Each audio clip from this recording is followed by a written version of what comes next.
Okay, so today we'll read this chapter, that is Light. It's of class 10th. We'll start with this. Okay, first of all, have to sit with your book. If you have not got your book, go and get it and then sit. So now, first of all, we'll try to understand what light exactly is. Look, this question is of of pretty much importance, and not it's still not been answered. Millions of papers have been written on this, and the debate is still on. What exactly is the nature of light? And please ignore any voices if they are in the background. Okay, so we'll not try to answer the question, but this is the foundation of all those questions. First of all, it was understood that light has several kind of some kind of nature actually. So suppose there's a ball, I have thrown it, it's gonna hit a wall and it's gonna come back. The same nature is of light. So it was thought that yes, light is having this kind of nature, but you must have done that experiment in which you usually go with the part that light travels in a straight line.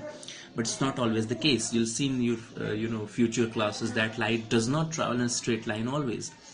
It changes its path. So there's this complexity in the nature of light. So people have come up with this idea that it's not like that light has single kind of nature. It has multiple natures. To be precise, is having particle nature and wave nature. So this theory was propagated in the 20th century, and by Heisenberg, and a lot of many people have given their views on this.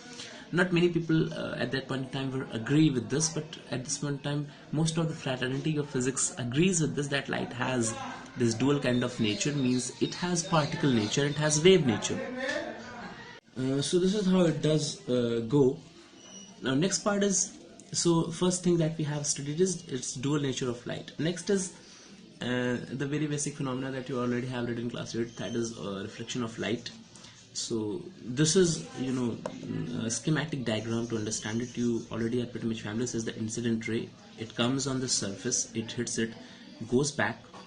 Okay, so this is called I is incident ray, R is the reflected ray, and N, that is the normal. So this phenomena, that light comes, strikes the surface or the media, the boundary of two media, media number 1, medium number 2, and it goes back to the same same medium. This whole phenomena is known as reflection, and this is the normal on this point.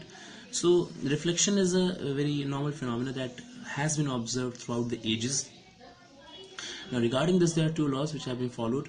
First is this N and I, they are having this angle I in between, and between N and R you are having small r, that is angle of reflection. So I and R both are equal. This is the first law of reflection. Second law of reflection states that this normal, this incident ray and this reflected ray, they all lie in the same plane. Okay, so this is how it's been explained. Next part is, this is the laws of reflection. Okay, so next is we have mirrors. Okay, so based on this reflection part, that if light comes and strikes the surface, goes back again in the same medium, some instruments have been made and they are known as mirrors. Like this is concave and convex. Okay, so depending upon the surface on which the polish has been made, we can categorize which one is concave and which one is convex. We'll try to understand this, some definitions based on this. This mirror, okay, this is the reflecting surface and this is the polished surface. Reflecting surface, polished surface. This is a part of a big sphere, a sphere of glass. Now, this sphere of glass is having this center C. Okay, the center of C. This center of this bigger glass is known as center of curvature. Again, I'm just repeating these things. This is an arc. Okay, this is an arc. I have completed to make this as a circle, or in 3 dimension it would represent a sphere. This sphere or this circle is having a center, the C. This center in terms of this mirror is known as center of curvature. This is the center point of this particular mirror. Now I have joined the center point of this mirror to the center of curvature. This length is known as radius of curvature. In terms of this concave, you can see that this reflecting surface and then center of curvature, they lie on the same side, or the center of curvature or polished surface, they lie on the opposite sides. In this case, if you talk about this particular part, this convex one, I have again done the same part. I have completed it with this arc. I have made a circle with the help of this arc. This is the center of this circle, center of curvature. I have joined it with the center of this mirror. This is the radius of curvature. Now in this case, this polished surface and center of curvature, they lie on the same side, and center of curvature and this reflecting surface, they lie on the opposite sides. So this is how it does go. Okay, now next part is we'll try to understand the definition of focus. Now next is suppose these are the rays that are coming parallel, okay, to the principal axis. This is the principal axis. So these rays are coming parallel. Now they will strike the surface and they are going to come back and they would meet at a point. My figure is not as clear as you can see in your book, so refer your book for the figure. So this is the meeting point at which all the rays that are coming parallel to the principal axis, they would meet.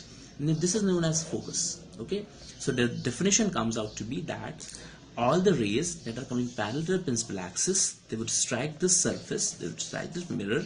Now with the help of reflection phenomena, they are going to get their path changed, and they would come back in the same medium. They would strike at a point, they would meet at a point. This point lies on the principal axis, and this is known as focus. Okay, now in terms of this, suppose these rays are coming this side.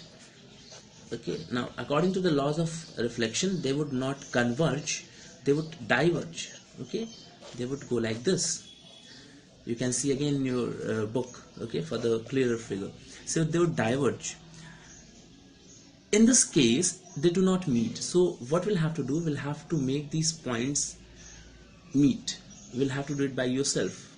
Okay, we'll have to do it by ourselves. So these points, these rays seem to come from a point. Okay, these rays seem to come from a point. They do not actually meet. We usually we think of this part that they are coming from a point. Now this point, they seem to come from a point. This point where the rays seem to come from, they are known as the focus in this case. So in this case, the focus is virtual basically. Okay, so the rays does not actually meet there. We assume that they are meeting. In this case, they actually are meeting.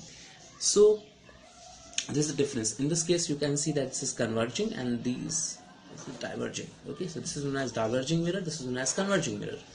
Okay, so this is how it does go. Now next part is mathematically, this radius of curvature means the distance between the pole and the focal and the center of curvature. Okay, this is represented by R.